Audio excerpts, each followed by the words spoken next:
Welcome to the Red Book Podcast. Today, Jeff Garrett and I have another special guest for you. Today, we're going to meet John Dannreuther, who we all know affectionately in the industry as JD. I've probably never called him John in my life. JD's not only a pioneering grader and market maker, he's also one of the field's most respected researchers. He's turned his interest from trading to research and authoring. His award-winning books on U.S. gold and proof coinage are standard references, earning multiple Book of the Year quote honors and cementing his status as a leading historian of American money. I mean, JD is the guy that everybody on the floor turns to when they have a question about a coin that the other 10 people around can't figure out. Is this a double die? Is this authentic? Is this a new die state of Go Breck dollar? JD is the guy you turn to. He's been recognized with lifetime achievement awards from nearly every numismatic organization you could think of. He writes all the time, he consults, and he's just generally available to everybody. He's just one of the most authentic people you're ever going to meet. And the guy you're going to see on the podcast today is the same guy you're going to meet if you walk into a coin show, sitting behind his table, chatting with everybody. He just loves to chat about coins. And we're going to dive into a little more and get to know JD better today. And if you know him, then you're just going to enjoy hearing him speak, because he's just a warm person. So JD, thanks for joining Jeff and I. We really look forward to it.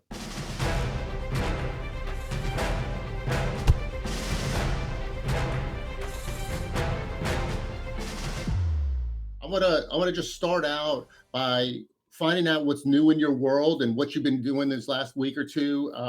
So Jeff, I know, for example, we were talking yesterday, you just went to a local coin club meeting, and, my first question was, tell me the average age, in the meeting, that this is a kind of a key indicator of the hobby. And of course, how many people showed up. Yeah. Well, last night was a Bluegrass Coin Club that I started about 30 years ago in Lexington.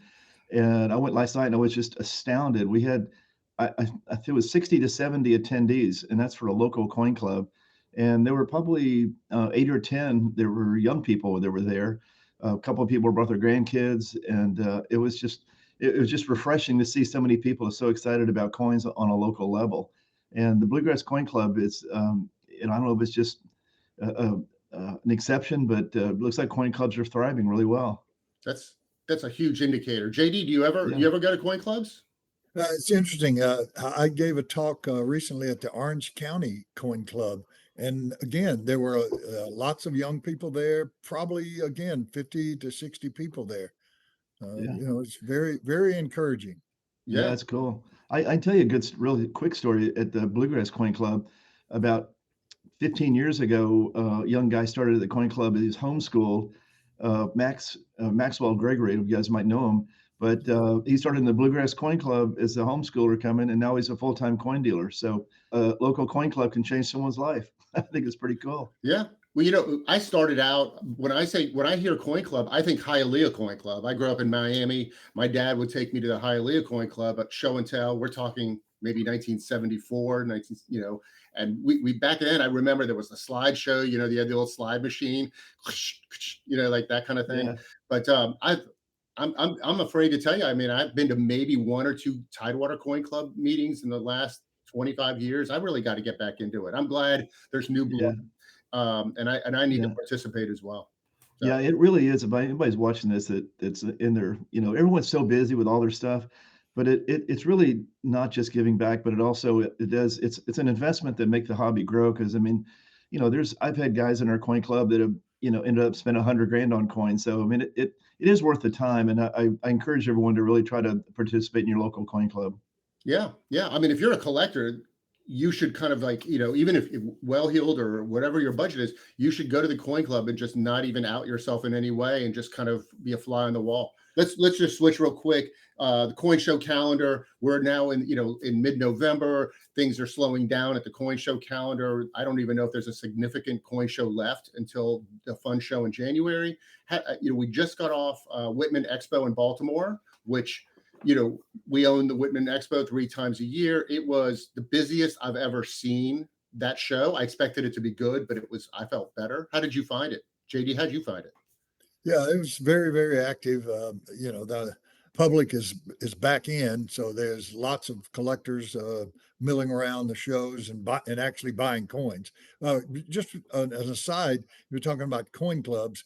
My first experience was in the 1950s. My father would drive me 55 miles to the Vicksburg Coin Club, and I met some collectors there that I later bought coins from. So yeah, coin clubs definitely, that got me started also. That was a very similar moment in my life. That's Mhm. good. Yeah, John, I had the Whitman show. I was surprised because when we started off with the dealer day, and it was kind of like it was busy, and it's like it was good. And I like it better than the trading rooms. But by on Thursday, when I heard I didn't get out there, but I heard it was a giant crowd, up the stairwell waiting to get in. And when they let it in, it was amazing how many retail people that came. And I think it kind of speaks to the fact that Baltimore is so close for so many metropolitan areas to get to. I mean, so many people can take a train or get in easy, and it's still, after all these years, it's still it really brings in the retail people as good as anybody. Yeah, I mean, look, I mean, the coin clubs feed. The next layer is that feeds up to a local coin show circuit, leads up to regional, leads to national. This Baltimore November show is kind of national. It's the most national of the three expos, and it's all part of this kind of ecosystem that we're trying to foster. And Jeff, you and I are so much a part of that. And JD is the godfather in of all of this. We'll get into that kind of conversation later, but JD's really been foundational in the numismatic hobby that we know today. Jeff Garrett has also been, and I'm like a little bit generation later. I'm next generation. But anyway, glad the show was good. I mean, I think fun is going to be amazing. I think we're teeing up for a fun show that's going to probably kick it out of the park in some ways. See how spot metals could do no wrong, right? If they go up, all right, fine. It went up. It's good for everybody. But if it goes down, it makes things a little bit more affordable. I mean, is that, are you happy with spot metals? What do you think, JD? Yeah, no, I think that we are consolidating now around the 4,000 level. In fact, this morning it hit just a little below 4,000 and then immediately rallied. I think, the central banks around the world are buying gold. So they're the ones pushing this, but it certainly has made a difference in our business because $4,000 gold is something we all dreamed of, and it's Yeah. here. Yeah. Yeah, yeah. I think I think we need to, I think stabilization is really good because I was talking about premiums.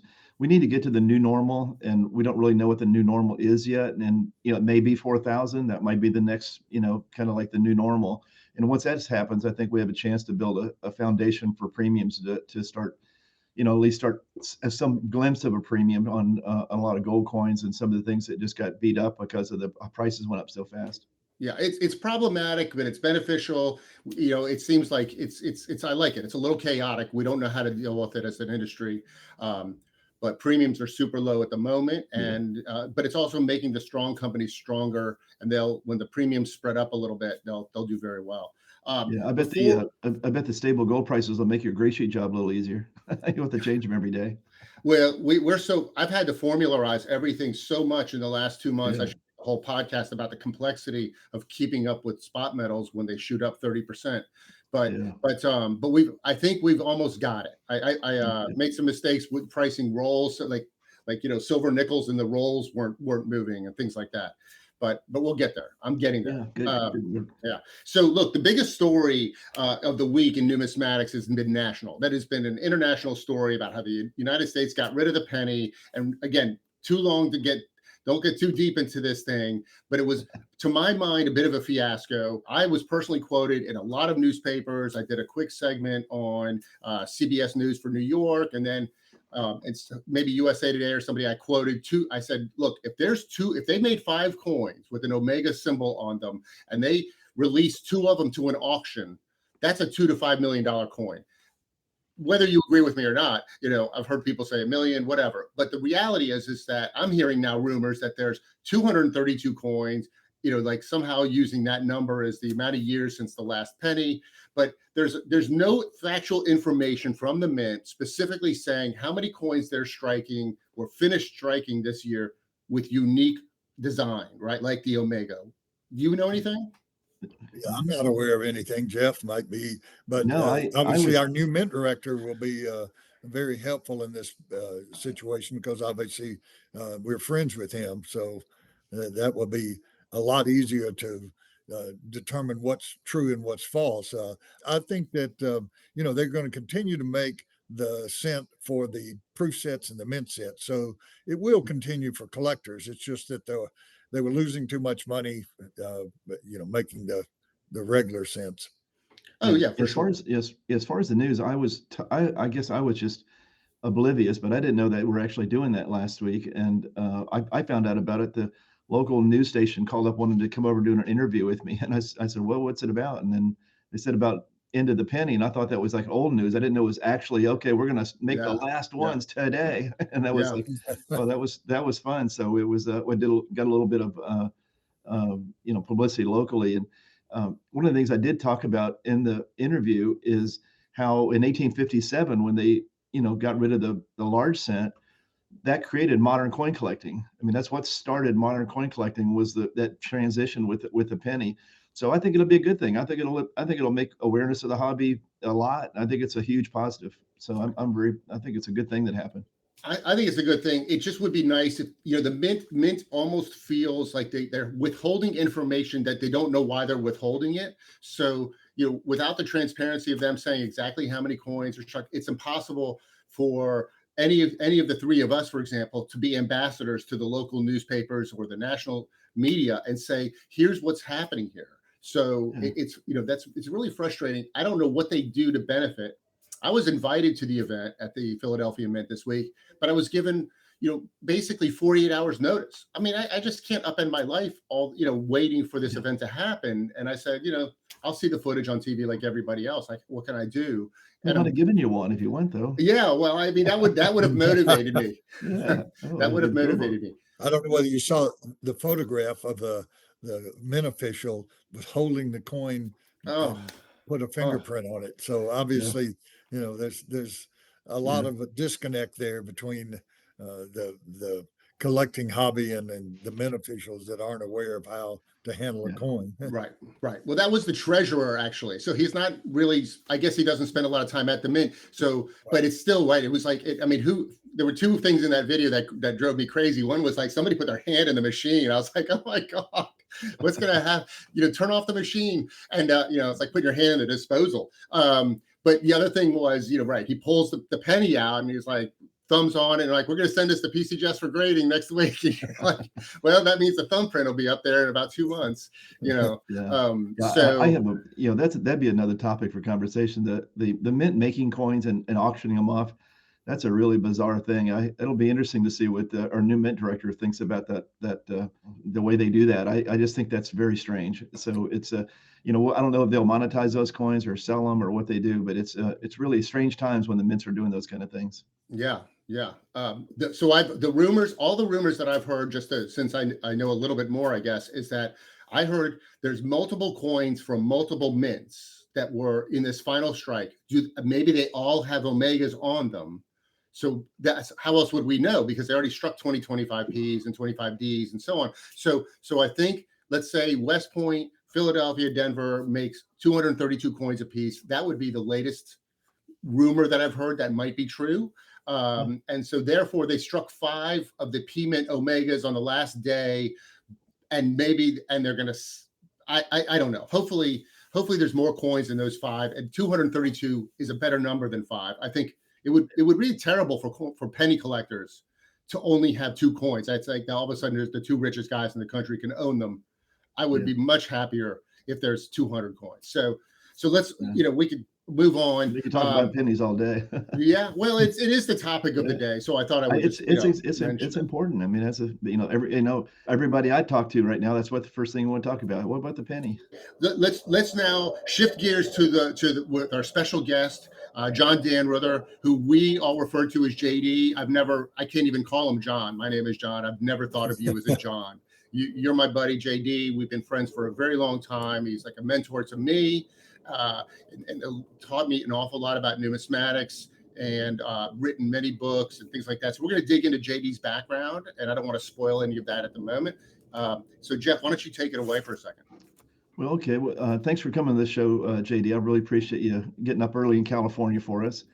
And I'm always up early. yeah, that's good. It wasn't too big a lift for you. That's good. You were one of the guys that I hung out with when I first started in coins. So, probably when I was 16 or 17. So you and I have been really close friends for over 50 years now. So that's an achievement in its own right. So I'm pretty proud of that. But we've talked about a lot, probably in different conversations over the years. But tell everybody else, how did you actually become a coin dealer? I know you said your dad got you interested at a coin club, but where was that V in the road where you're like, okay, I think I'm gonna be a coin dealer? Well, obviously, there's many twists and turns to everyone's life. Mine was I was appointed to the Naval Academy and failed the eye test, so I ended up going to college and majoring in chemistry. But I'd been in a band, even though I'd sold all my coins when I went to college. I continued to look for coins. I even found a 9 VDB cent and change at a restaurant. And, I'd put them up on my dresser. Found a buffalo nickel. So I never lost interest in it, but I was more into music and than I was coins in college. Obviously, before that, you go back to when I was a kid. I started off as stamp collector, and my father gave me my brother and I $100 silver each. And a few weeks later, my brother sold them back, but I kept the silver dollars and started filling up my Whitman books with Lincoln cents and Indian cents and buffalo nickels and everything else.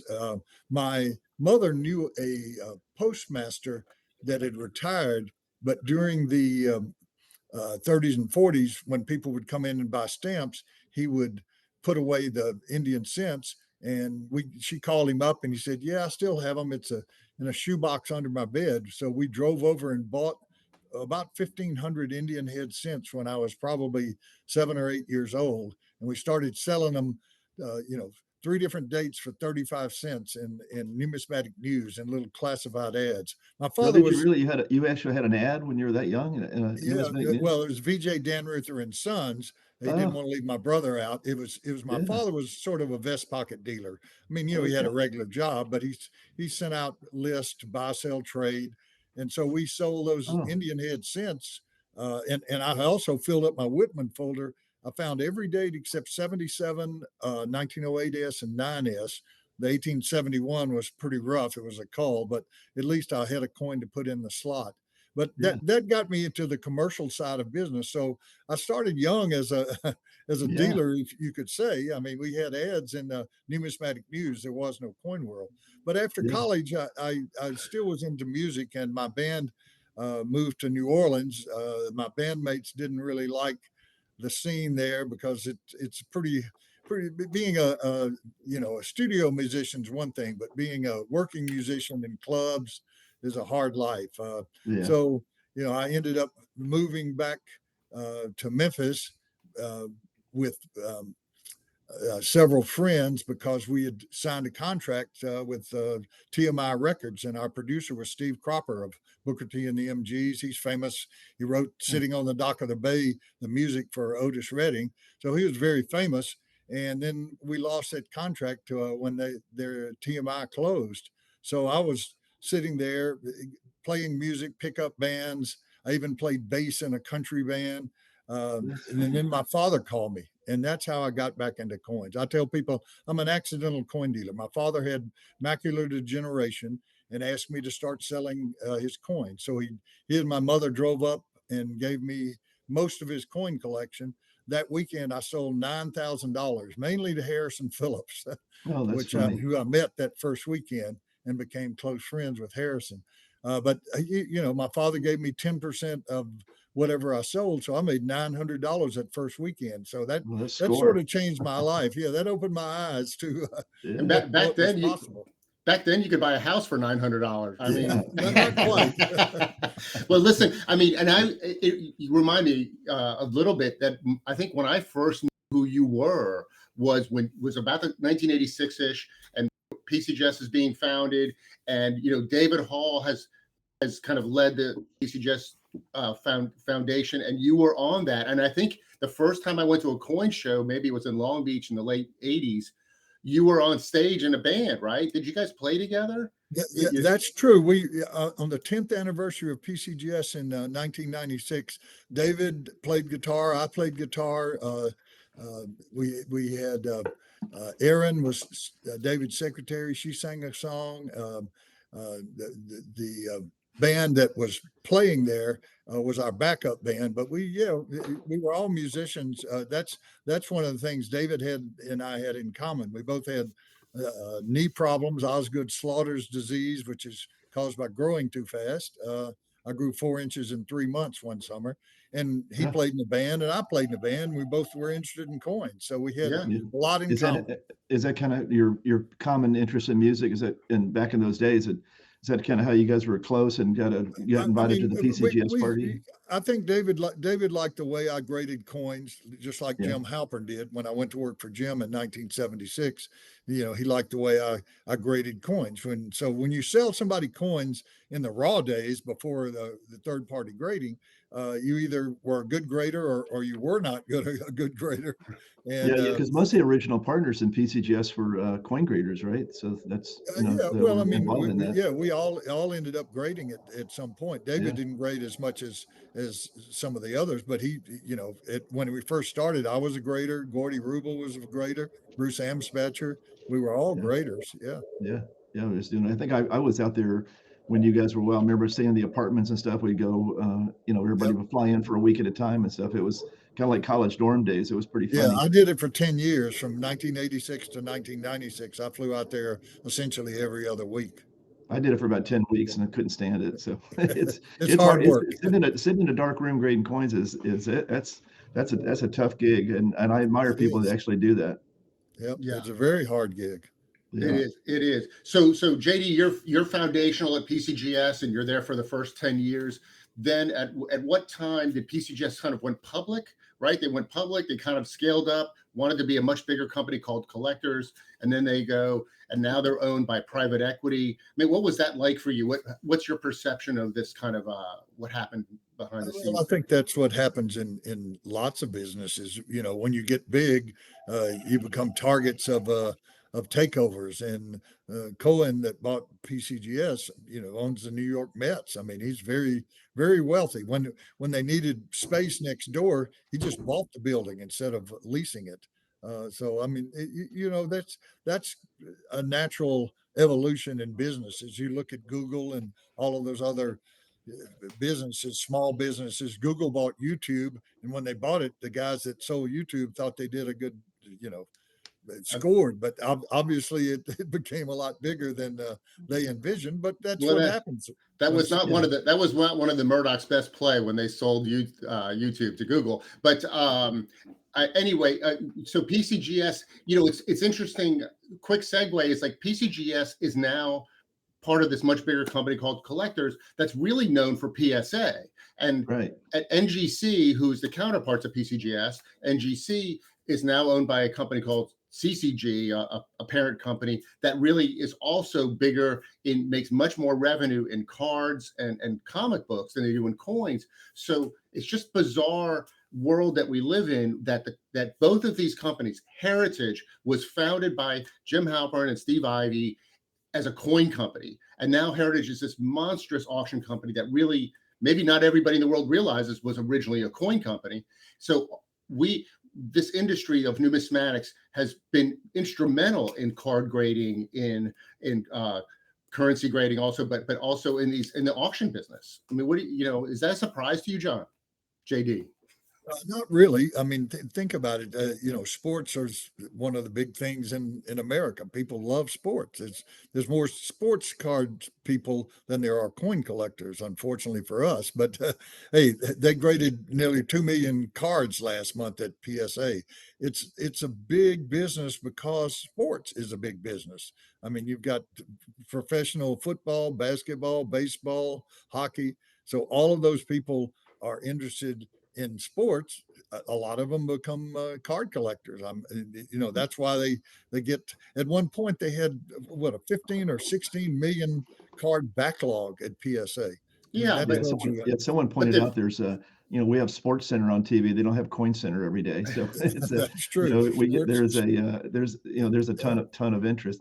I think also part of it shows that the, PCGS and NGC created this third party authentication system and way of like monetizing items and grading them and authenticating, and also it kind of crosses over to Heritage. They built this unbelievable platform, and these platforms they can be used for sports cards, and then Heritage can auction movie memorabilia. So once a great platform is built, then they can just look for different verticals to fill into them. So it's interesting how the business as it grows, but it shows when you have foundationally has something that's really successful, you can plug in a lot of different things into it.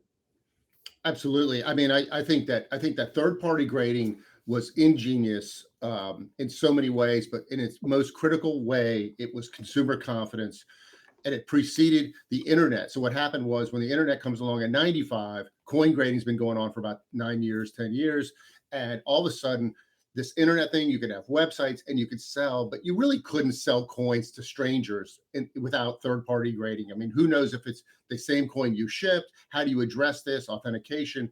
The third-party grading was kind of ahead of its time, and by doing what it did, and then the internet comes along and just adds gasoline to that fire. But I would just go off and just say personally that I'm glad that our industry is small. Like I don't want us to balloon up. I don't need 1 million views on a YouTube channel, and I don't need, Jeff, you don't need 1,000 people a day calling you about pennies in their pocket, or you don't need telemarketers going crazy selling coins for $10,000 that are worth 1,000. We want an industry we can keep track of, that you don't have these vicissitudes of price levels like in COVID, cards went crazy, then they crashed. Coins just like nice and steady go up every year because the collector base is loyal. Mercury dime collectors aren't fickle people. They're not like, this year's NBA star chaser. So that's how I feel about this hobby. I mean, JD, I was kind of wondering if you felt like it was a betrayal of the original, it doesn't sound like you feel that way, but that, you're a coin grading company and now really you're a card grading company. It's interesting that when PSA started, it boomed for a few years. It actually slumped. They actually talked about closing PSA because they were losing money for years. It was several years before it became profitable. Before they received enough cards to make it a profitable business. Now they have over 100 card graders. I mean, things change, and like I said, I think that the fact that sports is so big in America, it's one of the biggest things that happens every day. There's always a game on, and there's so many people interested in it. And, that fueled the cards, in my opinion. Right. And it's funny. It's like I sat next to Stephanie from PCGS last week in Baltimore at dinner, and she was telling me about the Pokemon business, and I'm like, how big that is. I mean, I think both NGC and PCGS are grading like 20,000 cards a day. I mean, it's staggering. So again, it was coins and then sports, but then another whole world that we don't even think about, Pokemon cards. It's amazing how these successful platforms can be leveraged like that. Yeah, I mean, obviously PCGS, our PSA graded nearly 2 million cards last month. I mean, that's incredible. I mean, you think about coins, and if you grade, a few 100,000 coins a month, that's a huge month. Yeah.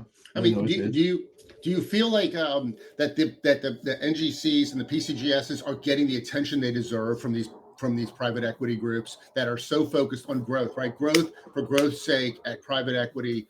I mean, no argument about how that works. But again, the coin business is kind of an artsy business. I mean, you don't do the get rich quick thing in coins very successfully. We're a slow growth. We need the love over here, and I'm not sure I'm always feeling the love, thanks to like the bigger pressures that they have now. Obviously, they look at the bottom line. That's like when companies get bought out, that's the first thing they do. They look and see where they can cut to return more money to the owners. Yeah, I think the biggest thing it plays out in is they both make really good in revenue on modern coins, and you can hire a modern coin grader probably for I don't know, making up a number, $50,000 to $75,000. But a true, super expert to who you want to grade in your $100,000 coin, those guys cost 400,000 or 500,000 a year probably, and that's I think that's probably hard for some of these bean counters to justify that. So I do think some of the talent, they might have a flight of talent for the people who are grading like the super high coin. So to me, that's the biggest pressure point I've seen with the new people, taking over these companies that are not necessarily into the art of numismatics, are more into making money off of submissions. Yeah, I mean it's an inverse relationship between it costs the most. It's the hardest to find a person who can grade even what we call classic coins. Let's say coins of the 19th, 18th, 19th, 20th, early 20th century. You need all that experience, and the companies that's pretty mature. There's not a lot of fresh coins to grade, so they get the least amount of money for the person that costs the most. So if you're private equity, you're like, hey, that's not the growth part of our business, right? That's already been captured, And it also seems like CAC grading wants that piece of the business. They want to push into that, and it'll be interesting to see whether they can achieve market share in that regard, because that's where they're pushing as much as anything. But the money is made in moderns nowadays in coins. But I think we shift gears because JD is really known also, more than anything else, and now as a researcher, right? You're a book author and researcher, and when did you start doing that? Well, I was always interested in writing. I wrote as a kid. And when I went to college, for the first 2 years, I majored in chemistry. And then I switched to English as a major. So I ended up with a major in chemistry and English and a minor in math. And people say, well, what do you do? Well, I'm a coin dealer, of course. But I was always interested in research. I would say that my interest in writing probably began in the late 70s, early 80s. I wrote my first article, I believe, in the 70s for the Gray Sheet, which you now own, which Whitman owns, for Alan Harriman, one of the guy that founded the Gray Sheet. But I was always interested in writing, and it just sort of came naturally. The research part of it was I was always into minutia. I collected stamps because they were so fascinating, beautifully colored and from all over the world. And then when I got into coins, I started looking at coins just like I did stamps. These are interesting. Wonder what's put them under a microscope, put them under a loop, and see what they look like. And that sort of spurred my interest in dates and mint marks and the minutia of the different coins, and that led to several articles. And then I started writing books. When David asked me to write the PCGS grading guide, that was my first foray into real numismatic writing, because I had to start from scratch. There was the Brown and Dunn and photo grade, but they really were just rudimentary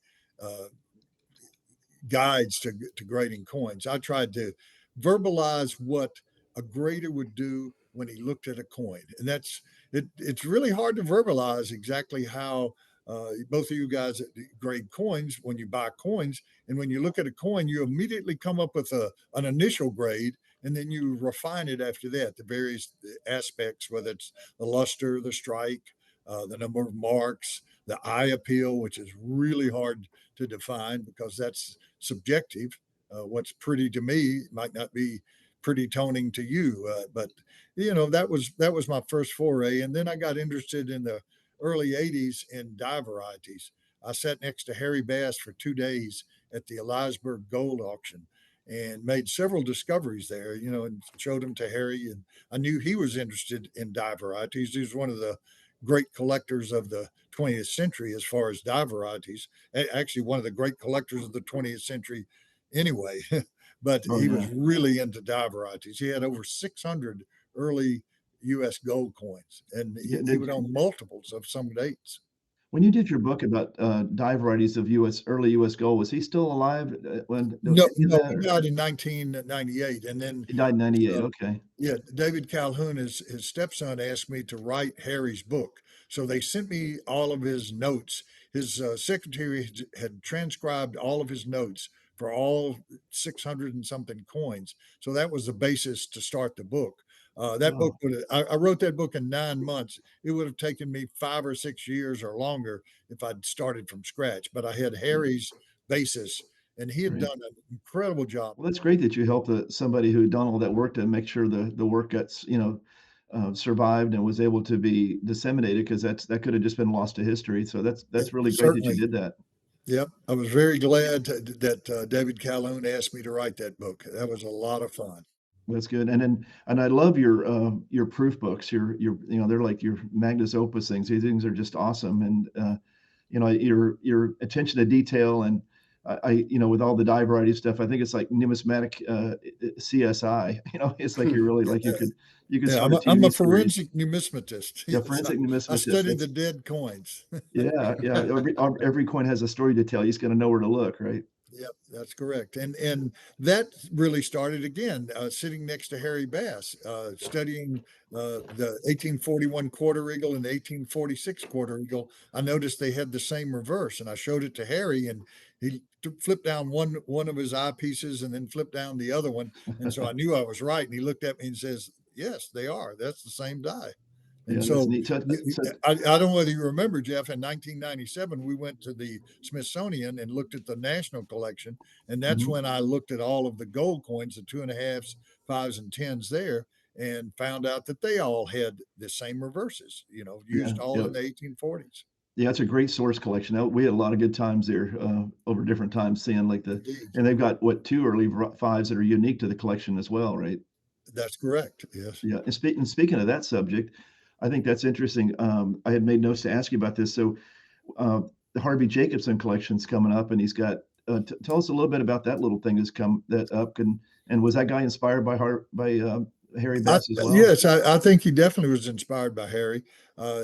He completed all but one of the eagles, and he completed. He didn't buy every variety of the half eagles. He just bought the rarities. So he Yeah. bought two of the unique coins from out of the Bass collection. He bought two of the unique coins that weren't in the BD book in 2006 that showed up later, the 1819 and the other variety of 1825, and then he bought the unique 1795 heraldic eagle reverse from a collector in Indiana. Can't think of his name right now, but so he ended up with all six collectible unique varieties. The Yeah. two So that are in the those are coming up for Smithsonian, auction at the fun show. yes, That's they're that's coming up going for to be auction at the fun sale. The two unique varieties in the Smithsonian comprise the 8 unique varieties for the early half eagle series. yeah. Amazingly. That's a pretty amazing achievement. And that's again, it shows you where someone can get inspired by someone else's research. And he found that to be the ultimate challenge, and the guy invested the money to go after him. That's pretty cool. Yes, Wh- indeed. Yeah, what that's good. auction company? What auction company is that that's selling And them? it's going to be the Heritage Fun Sale, I think. Isn't that right, Yes, it's a JD? it's a live auction on Thursday afternoon at 5 o'clock. We don't have many live auctions I anymore, was going but to be at the Fun Show live. it's going to be live. That's Harvey and I talked about this. Doug Winter was Oh, involved, and we talked with Todd and said, this has got to be a live auction. We want yeah, the excitement created, like we did with the Bass collection. When we sold the Bass yeah, core collection, we 3 out of the 4 were live auctions. Well, they yeah. They were were all full live rooms. auctions, but they were held at with coin conventions, which Yeah, I think it's is funny. I important. remember when they had those bass sales. That how many young people were in there from like the next gen group. Yep. They sensed the history that was involved there, and it was cool to see those young guys in there. They didn't want to buy anything; they just wanted to watch it happen. Right. This part of history. Yes. Yeah, yeah, that's really cool. Going back to your proof book, I know you've been interested. You and I've done proof business with proof coins for decades and decades. Proof coins kind of like seem like they've been stuck in the mud. I mean, like seeded halves and barber halves and proof are cheaper now than they were 35 years ago. Why do you think that they've underperformed so drastically with everything else? Considering most of them have a mintage less than 1,000 coins. Again, back in the 19th century and the early 20th century, collectors bought proof coins instead of circulation strikes. And then starting in the 1970s, I think is when it really started with Cam Awash and Gene Edwards and Top Dollar and some of the guys that that started Jim O'Donnell, that started emphasizing the rarity of circulation strikes, which indeed is true.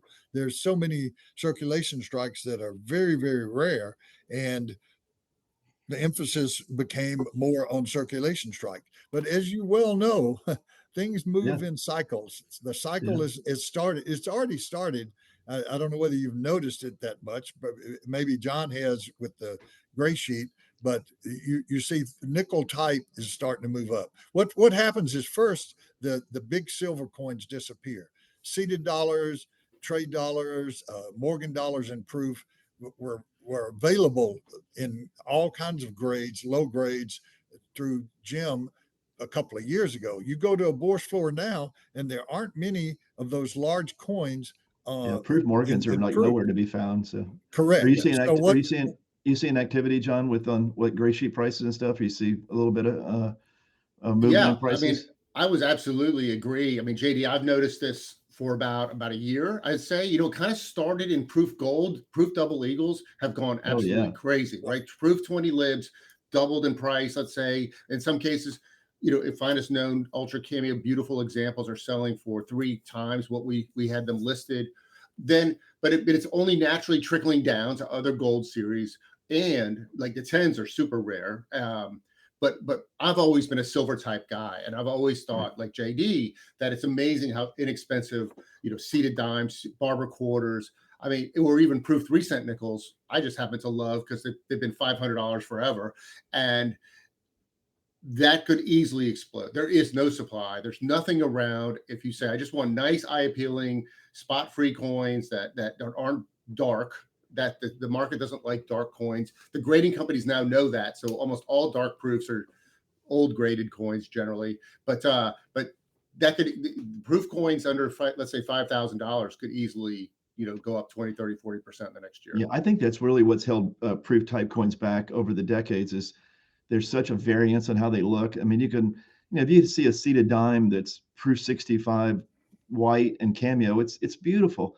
But you can see a proof 65, it's just black and ugly, and it's like so it's as a commodity they're hard to go up, but as individually, I think you'll definitely see, or you probably already do see, a proof 65 coin will sell for twice as much in the same grade. The big variance in the way they look. So Yeah. that's been the big change. That's the big, the issue with proof type coins is how they look. Without question. I mean, especially, like, you'll see a proof Morgan in 64 and it's kind of brown, black color or a white cameo. And yet they still trade within about 10%. But, Yeah. If you focus on, like, when at David Lawrence for our coins, we kind of created an eye appeal scale. If you just focus on the 5-star proofs, and if you can buy those within 10 or 15% of market levels, you're going to do great. I mean, that's my opinion. And you're not going to run out of money because you're not going to find enough. But we in the interest of time, we should jump ahead, and like JD, you got, I mean, a million great stories. So we'll call this today the first day of that, because we'd love to have you back. But what is the coolest coin that you sort of discovered? I think I know. I'm trying to tee you up for one of your great stories. Well, there's it's very difficult to pin down one coin. I mean, the 55S3 in proof was an amazing discovery that in 1983 it showed up at the ANA in San Diego, and just an amazing coin that came out of non-collector hands. It was bought in a small shop, I think, in Northern California, and it traded hands a couple of times, and I ended up buying it with Jeff and Jimmy Hayes at the Yeah, ANA. I think it was around 40 or 50,000, and what did it sell later for? It was A million and a half. 35,000, and 35,000. we sold it for less than 40 in Right. auction. But obviously that coin's several $1 million today. But there's many other coins that I handled a plain edge ultra high relief. I was able to buy one of the Lord St. Oswald $1794, certainly one of the finest known, that recently sold for over $6 million. I bought that for Jimmy Hayes in 1983. I mean, Well, there've been so many coins. I don't know which silly, coin you were thinking silly me. about. I was talking about the 1913 nickel. I mean, I guess that's just like Well, I throwing out didn't, I that didn't. that's on their list for you. Yeah, well, Yeah, that's a great story. Yeah, because yeah, that was obviously fun. the I was actually knew about the coin before we had the meeting that morning. We met the the Walton family. Actually, their names were none of them were named Walton. They were the Givens family, and I had been sent. Beth Deisher from Coin World had sent me a picture of the coin, and I knew before I walked into that meeting that the coin was likely genuine. And when they handed it to me, I knew immediately. I didn't even need to put a glass on it. I just looked at it and went, "Yeah, that's real." We told them right then we were 95% certain that it was genuine. And then later that night, we had a midnight meeting where all 513 Liberty Nickels were gathered together again with the mint police eyeing the mint specimen, never taking their eyes off of that. And we were able to get all 5 of them in one time, which hadn't happened since Eric Newman owned them in the 1940s. But Did you yeah, it was reunite them? amazing. Did you reunite Uh, them with that case? Wasn't there originally a case where all 5 coins sat in one kind of a felt case? Yes, I actually had that case on memo from Eric Newman. It actually had 8 coins in it. It had the 13 Liberty nickels. It had um, a 1913 Type 2 nickel in matte in excuse me uh, in copper. It had a 13 Type 1, an ordinary strike, and it had a 13 pattern nickel, one of the no Fs. And BG Johnson loaned Eric the money, the $2,000 to buy the 5 coins, and he took that as his commission, which is $100,000 plus coin today. One That's time cool. I was at It's Eric's safety deposit box, and the only coins left were the 13 Type 2 in copper and the 13 Type 1. And he showed that to me. He says, "Hey, I want you to look at this coin. Is this a proof?" And I went, "Nope, it's it's just a regular yeah, 1913 Indian head nickel, yeah. Well, it buffalo makes sense it'd be nickel, there. Crazy. worth Well, I mean, 30 or $40." yeah, yeah, But and but then the case was really not a fancy case, and we yeah. don't know. Probably, I would think Colonel Green probably had it made up. On your numismatic discoveries, I was also thinking about you. Because I've seen you many times, like all the, the Smithsonian stuff, like looking at varieties and stuff. So I mean, you've also not just finding like great coins, but like a, something like what was the story with the Goldbrick dollars with the, I don't know what it was with the a face. Yeah. So what's your most interesting things you've actually like? This is like, wow, this no one knew this before. This is a numismatic, I don't want to call it dive variety discovery, but just like something that is unknown that in the numismatics that you've discovered. Well, I mean, the Goldberg dollars are a perfect example. That collector had 50 Goldberg 1836 Goldberg dollars. He had over 100 Goldberg dollars. But I flew to New York and went to his apartment on 59th Street and started stacking them up in striking order because they have die characteristics that are very unique to each coin, and was able to line them up in striking order. There were 11 different 10 different die markers, a perfect die state, and then the die markers went in progression. So I was able to stack them up into the striking order. And what we discovered at that point in time was it previously believed that all alignment ones were originals, and alignment twos, threes, and fours were restrikes. Well, that's not correct. Alignment 1, 2, and 4 are originals. Only the threes are restrikes, and they come with a different reverse, which is cracked. But I Yeah. was able to prove the striking order, and it didn't go in a logical way. The collector was sort of miffed at me because he was expecting it to be real logical and Yeah. real neat and orderly, but it didn't. It went from alignment 1 to alignment 2, and then to alignment back to 1, and then to 4, then back to Yeah. 1. And so Yeah, John and I have worked. I think Goldbrick dollars have been one of the one little section of Red Book that we've had the most angst about, like trying to gosh, how do we, portray these? This is one of it's the coins that are made for 3-4 years, and then it's got to be one of the most complex series of U.S. coins that there is, and we Certainly. still struggle with it because it'll be like, well, we do it this way, but it's still, and every time you do it one way, it pisses off someone else that looks at it a different way. So it's like Yeah. it really is an amazingly complex series, and I know John's tried really hard to do them right in the book. I mean, in a logic, in a coin by coin basis, it's the most difficult part of the whole Red Book, I would say.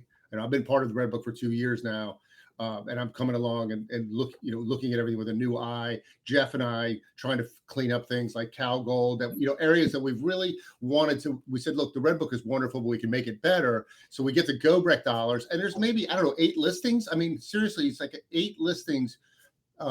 And try to make logical sense. You guys are numismatists, and you're a researcher, JD. So you're coming up with die varieties. I'm just trying to think in my head, like, how would a catalog viewer process this effectively? So we both have different things we're trying to communicate, and it's insane. And as far as it's insane. But check out the Red Book, and we just did a mega red with some. We kept with it, but I'm sure that will be fluid. And JD, you just won yourself a job. We will send you the next draft for the 2027 Red Book for sure. We really need to kind of close up. It's been great, and like I said, we only got to about half of the bullet points that Jeff had to bring up today, because it was just JD. There's going to be so much more. Let's close out, JD. I would love to hear a little bit about the Tyrant Collection that you've been a part of recently. If you could just kind of give us some quick dirty on that and tell us, and then we'll close out with a little Thanksgiving stuff. Okay.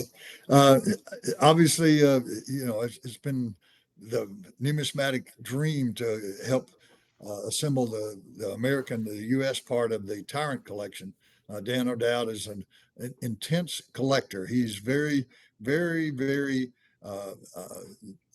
attentive to detail. He's a software engineer, and he loves coins. He told me one time that when he was a kid, he wanted to own these coins. Now he has the money; he's going to buy them. And he's also said that if PCGS had not started, he probably would never have collected coins, because obviously he was not, well versed enough to buy them raw, right, and like we used to buy and sell them. So he was definitely, the third party grading service was a large part of the reason he started collecting again. He collected as a kid, like a lot of us did. I did too, of course. But he's very meticulous. There's coins that he needed that he did not bid on because he felt like they were selling for too much money.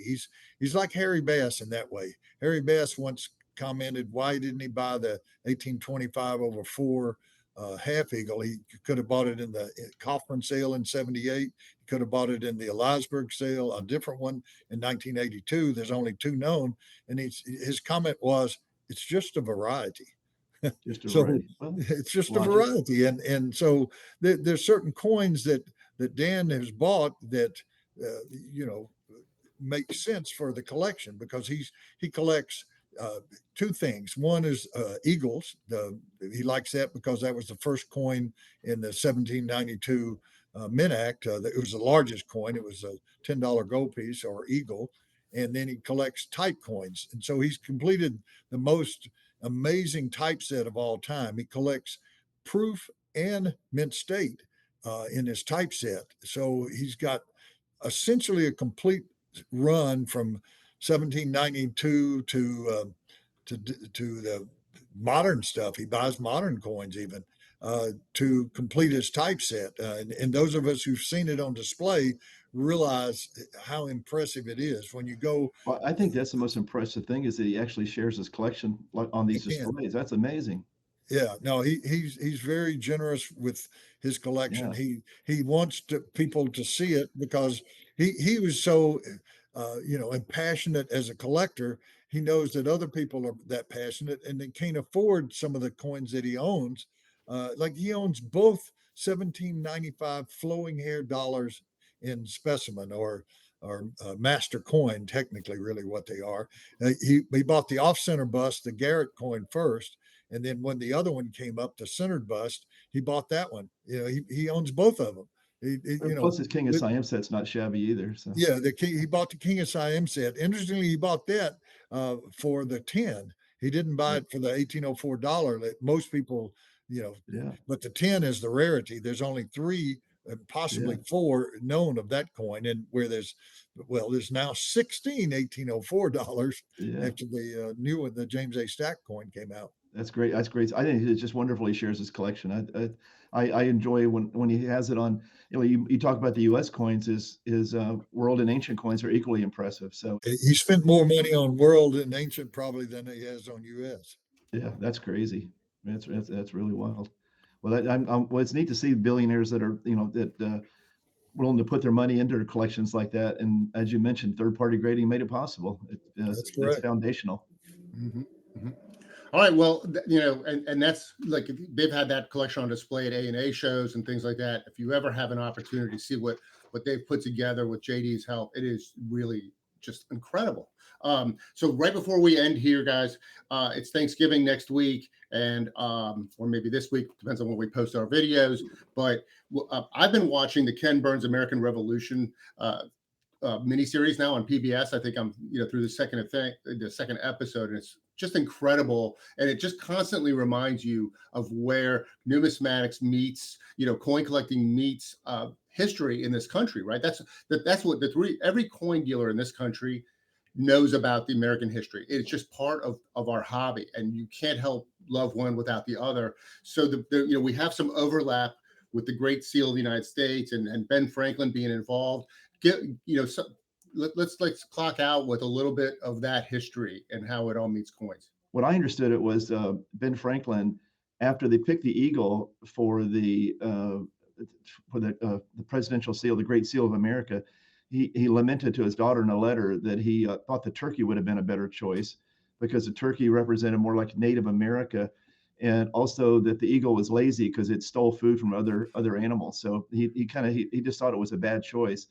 And so then just think if we'd had the turkey, could have been would have been our national bird, and we could have had coinage based on with turkeys. I think that would have been pretty cool. And I think we helped create something like that. And you have that picture, John, that you can show JD?